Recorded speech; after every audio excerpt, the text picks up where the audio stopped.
एक तोता लाली ने 2 अंडे दिए और बड़े अरमान से उनकी देखभाल करती रही।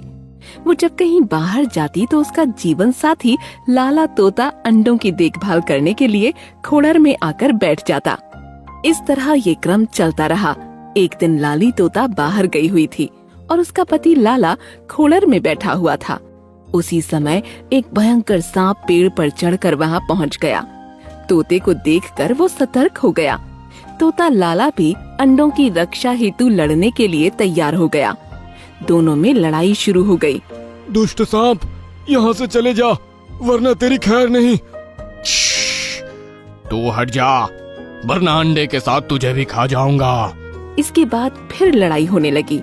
उसी बीच लाली तोता आ गई और वो लाला और अंडों को बचाने के लिए सांप से लड़ने लगी। सांप ने कई पैंतरे बदले और इसी बीच लाला धोखा खा गया और सांप ने उसे काट लिया।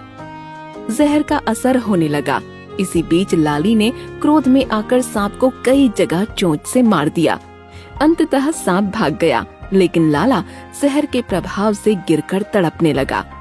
लाली रोते हुए उसके पास पहुंच गई। हे भगवान, ये क्या हो गया? आंखें खोलिए ना, मैं दवा का इंतजाम करती हूँ। मुझे नींद आ रही है, सांप ने मुझे नहीं, आप जागते रहिए, मैं अभी दवा लेकर आती हूँ। मैं ना देखो, ये सो ना पाए, मैं अभी आती हूँ। लाली, देखो, मेरा बचना मुश्किल है, मुझसे दूर मत जाओ। लाली तेजी से वहाँ से उड़ गई और जड़ी बूटी लाने के लिए गई। लाला, आंखें खोले रहो, देखो लाली अभी आ जाएगी। आज तुम्हारे अंडे में से बच्चे निकल आएंगे, उसके बाद तुम्हें उनके साथ खेलना है। हिम्मत से काम लो, ठीक हो जाओगे तुम। बड़ा मुश्किल लग रहा है लाली, और तुमने सोने से मना किया। मैं आंखें खोले रखने की पूरी कोशिश कर रहा हूँ। समय बीता जा रहा था, लेकिन लाली लौट नहीं पाई। उसी समय बरसात होने लगी। तेज बरसात में पंछियों का उड़ना मुश्किल हो जाता है। लाली लौट रही थी, लेकिन पंख भीग जाने के कारण उसे उड़ने में परेशानी हो रही थी। वो किसी तरह पेड़ के पास पहुंची। उस समय लाला तोता खामोश पड़ा था। उसकी आंखें खुली हुई थीं। लाली ने सोचा वो जाग रहा है। बरसात ने खलल डाल दी। ये देखो, मैं जड़ी बूटी लेकर आ गई। अच्छा हुआ कि तुम जाग रहे हो, ये लो दवा पी लो, ठीक हो जाओगे।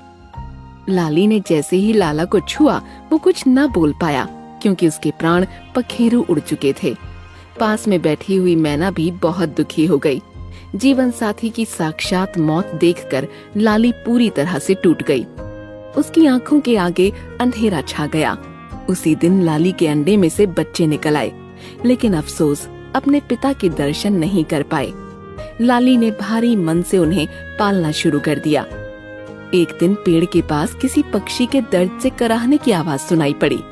लाली ने देखा वहाँ एक सारस का बच्चा था। वो उड़कर उसके पास चली गई। सारस के पैर से खून बह रहा था। अरे बच्चे, तुम तो घायल हो गए हो, रुको मैं तुम्हारा इलाज करती हूँ। मुझे बहुत पीड़ा हो रही है, दवा और पीड़ा पैदा करेगी। नहीं, दवा ठीक करने के लिए होती है। तुम्हारी माँ कहाँ है? इस दुनिया में नहीं रही। एक अजगर ने उन्हें मार दिया। उस अजगर ने मुझ पर भी वार किया था, लेकिन मैं बचकर निकल आया। तुम्हारा नाम क्या है? बाला। लाली ने बाला का इलाज किया और धीरे धीरे बाला ठीक होने लगा। लाली और बाला साथ साथ रहने लगे। बाला लाली को माँ कहकर पुकारने लगा। वो लाली के परिवार से घुल मिल गया।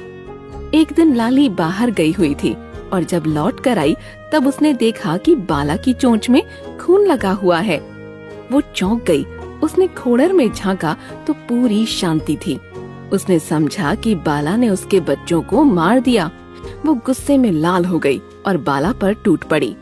बाला पेड़ के नीचे था। लाली अपनी चोंच से बाला पर लगातार वार करने लगी। माँ, मुझे क्यों मार रही हो? तू हत्यारा है धोखेबाज, जिस थाली में खाया उसी में छेद किया। माँ, ये क्या कह रही हो? मेरी बात तो सुनो। कुछ नहीं सुनूंगी, मैं तुझे मार डालूंगी। लाली फिर से बाला पर वार करने लगी। उसी समय मैना वहाँ आ गई। लाली रुक जाओ, उस बेचारे को क्यों पीट रही हो? ये मेरे बच्चों का हत्यारा है। लाली बाला हत्यारा नहीं है। इसने तो तुम्हारे बच्चों की जान बचाई है। वो देखो असली दुश्मन, और तुम्हारे पति का हत्यारा नीचे मरा पड़ा है। बाला ने चोंच से मार मार कर उसकी जीवन लीला समाप्त कर दी है। हाँ माँ, बाला भैया ने हमें बचाया और सांप को मार गिराया। तुम कैसी माँ हो जो उन्हें मारती ही जा रही थी? अरे रे रे, मेरी मति मारी गई। मैंने अपने बच्चे पर शक किया। बहुत बड़ी गलती कर दी मेरे बच्चे। बाला, मुझे माफ कर दे। मैंने बहुत बड़ी गलती की है। मुझे जो चाहे वो सजा दे दे। हाँ मेरे बच्चे, मुझे मार तू। माँ ऐसा मत कहो, आपकी मार ने मुझे और मजबूत कर दिया है। अब मैं अधिक मजबूती से अपने भाइयों की रक्षा करूँगा। मेरे बच्चे, मेरे लाल, भगवान से मैं यही मांगती हूँ कि अगले जन्म में तू ही मेरी कोख से जन्म ले।